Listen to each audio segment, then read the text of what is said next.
हे यो, तो कैसे हैं आप सब? मुझे पता है आप लोग हमेशा की तरह अच्छे ही होंगे। तो बात करते हैं सीजन मूवी की, जो कि आई थी पिछले साल दिसंबर 28 को। तो काफ़ी लोगों ने हमसे ये पूछा है कि मूवी को कहाँ देखें, बट मैं आपको बताता चलूँ ये मूवी अभी इंग्लिश डब में रिलीज़ नहीं हुई है। एंड काफ़ी लोगों ने कमेंट्स में ये भी पूछा इसकी स्टोरी क्या है। तो बिना टाइम वेस्ट किए हम इसकी स्टोरी के बारे में बताते हैं। चलिए।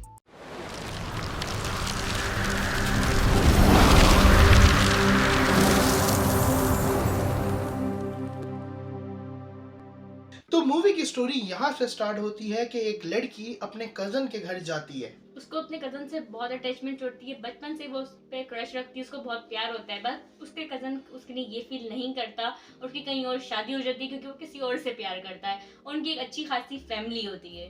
बट उसे ये बात बर्दाश्त नहीं होती उस लड़की को जो उससे प्यार करती है, और वो पहुंच जाती है एक काले इल्म करने वाले बाबा के पास। और वो बाबा काफी ज्यादा अंधेरी जगह में रहते हैं जहाँ पे कुछ चीजें बहुत अजीब होती हैं। बट लड़की को बस अपना प्यार सूझा हुआ होता है, उसे कुछ नहीं दिखता, वो बस चाहती है कि वो मेरा हो जाए। तो वो बाबा को बोलती है कि उससे मुझे शादी करनी है, उसको अपना बनाना है, मैं उसके लिए क्या करूं। तो बाबा उसे बोलते हैं कि इस मिट्टी हांडी के लिए तुम्हें कुछ चीजें लानी पड़ेंगी, वो मुझे ला के दो। जो कि पहली चीज होती है उसके बाल। जिस लड़की से उसके कजन ने शादी करी होती है उस लड़की के बाल चाहिए होते हैं। उसके बाद उसी लड़की के नाखून, उसके बाद उसी लड़की का ब्लड।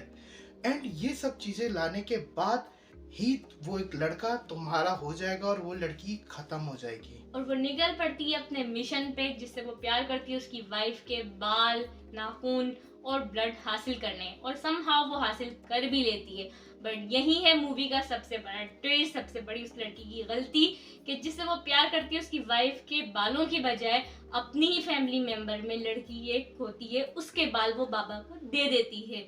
यही सबसे बड़ी उसकी गलती होती है। तो बाबा इल्म करता है और कहता है उस लड़की को कि इस इल्म में थोड़ा टाइम लगेगा, कुछ दिन का।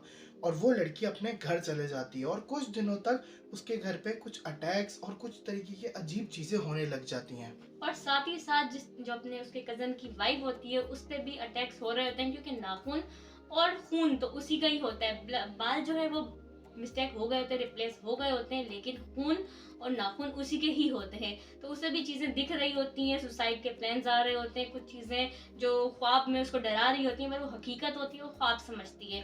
और उसकी कजन ये देख के खुश होती है कि यार हाँ इसके साथ अच्छा ही हो रहा है, पर वो इतनी नफरत में डूब चुकी होती है कि अपनी वो फैमिली पे ध्यान नहीं देती कि इनके साथ भी क्या हो रहा है, मेरी फैमिली के लोग क्यों मर रहे हैं। उसके बाद कुछ दिनों तक उस लड़की के जिसके बाल चले गए होते हैं बाबा के पास, उस पे भी काफी ज्यादा टॉर्चर हो रहा होता है कुछ तरीके से। वो आपको मूवी देख के अच्छे से समझ आएगा। उस लड़की को ये नहीं पता होता कि उसके घर में से जिस लड़की के उसने बाल दिए थे उस पे भी कुछ चीजें हावी होने लगती है। बट हाथ से बात निकल जाती है बिकॉज काफी दिन हो चुके होते हैं और पूरा इल्म मुकम्मल हो चुका होता है।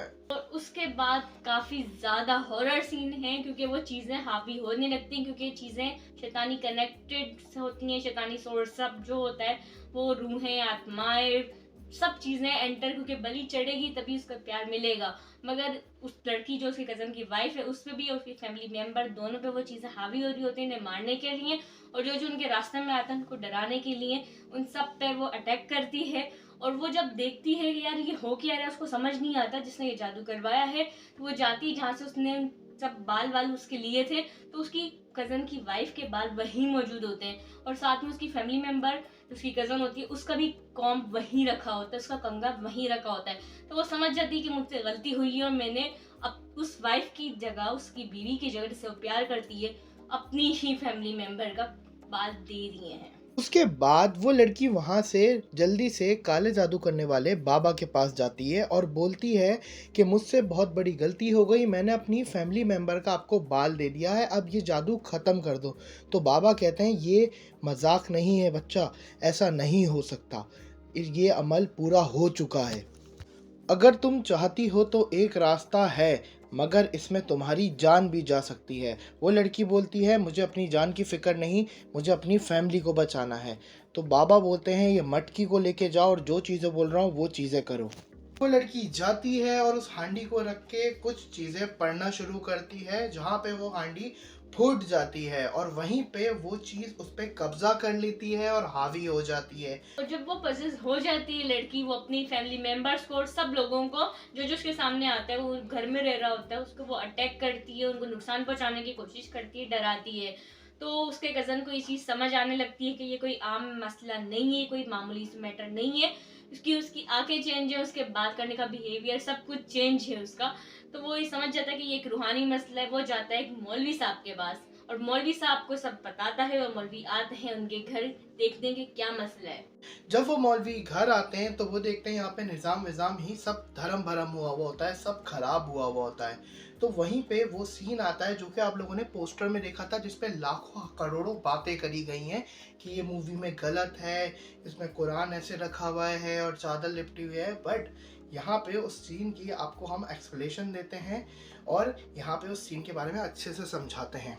तो असल में जो सीन है वो ये है कि एक मौलवी जब घर पहुंचते हैं तो वो चीज़ों को बहुत अजीब तरीके से देखते हैं, वो चीज़ें काफ़ी आउट होती हैं और वो लड़की कंट्रोल में नहीं आ रही होती। तो वो उसके कज़न को बोलते हैं, जाओ मुझे एक से ज़्यादा कुरान पाक ला के दो और एक चादर ला के दो जिसपे आयतुल कुर्सी लिखी हुई हो, जो कि कुरान शरीफ के दूसरे पारे सूरह बकरा में है 255 आयत नंबर पर।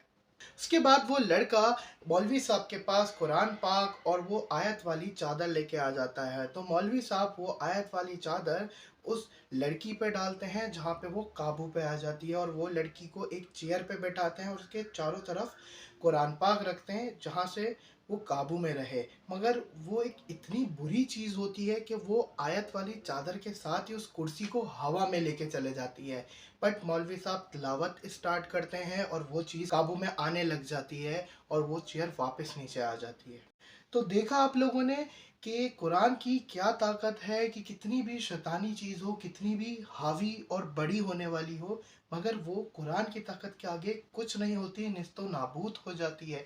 इस फिल्म में यही बताया जा रहा है और यही बोला जा रहा है। लोग इस बातों को बहुत गलत तरीके से लेके जा रहे हैं, मगर कुरान की ताकत के आगे कोई भी ताकत नहीं है। बेशक, क्योंकि कुरान को मिला है ऑनेस्ट बुक का खिताब, और ये वाकई में है क्योंकि कुरान शरीफ अल्लाह पाक ने खुद इसका जिम्मा लिया है क़यामत तक कि उसकी हिफाजत वो खुद करेंगे। और ये बहुत ही क़यामत वाली किताब है, ये वाकई में एक ऑनेस्ट बुक है। तो इसमें यही दिखाया गया है। और आपकी नॉलेज हो तो आप फिल्म देखें, आप जादू वादू की तरफ ना जाएं। इसमें यही है, आप कुरान शरीफ की तरफ आए, आप इस्लाम की तरफ आए, आप उसे पढ़ें। असल में लोगों को बताया गया है कि ये मूवी पोजेस कर देती है और हमारे छोटे बच्चे भी आजकल यूट्यूब देख ही रहे होते हैं और उनको लगता है ये मूवी पोजेस कर देगी। अरे मेरे नन्हे मुन्ने भाइयों, एक बात सुनो, तुम लोग तो टॉय फैक्ट्री देख के भी डर जाते हो, तो ये तो फिर भी एक हॉरर फिल्म है जो कि 18+ ऑडियंस के लिए बनाई जाती है, तो उससे तो डर लगेगा ही ना। और रही बात हमारी उम्र के लोगों के लिए, तो वो चाइल्ड्स प्ले देख के क्या एक बार डॉल को देख के डर नहीं लगा था कि था ना यार ये रात को उठ के शायद मारेगी आके, बट ऐसा नहीं है ना। तो बस इतनी सी बात है, किसी भी मूवी को बॉयकआउट करने से पहले उसकी स्टोरी समझ लो, उसका मैसेज समझ लो। मैं बार बार ये बात इसलिए बोल रहा हूँ, उसमें मैसेज बहुत प्यारा दिया गया है और हमारे इस्लाम के रिलेटिव है, इसलिए भी मैं आपको बताना चाहता हूँ ये मूवी देखो, जाओ। स्टोरी को करते हम यही है, इससे ज्यादा हम आपको मजीद नहीं बताएंगे। आप खुद मूवी देखिए और खुद समझिए।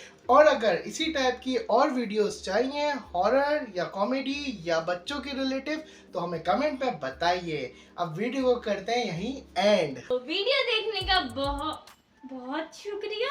ये क्या है तुम्हारे हाथ में? खून, नाखून और बाल।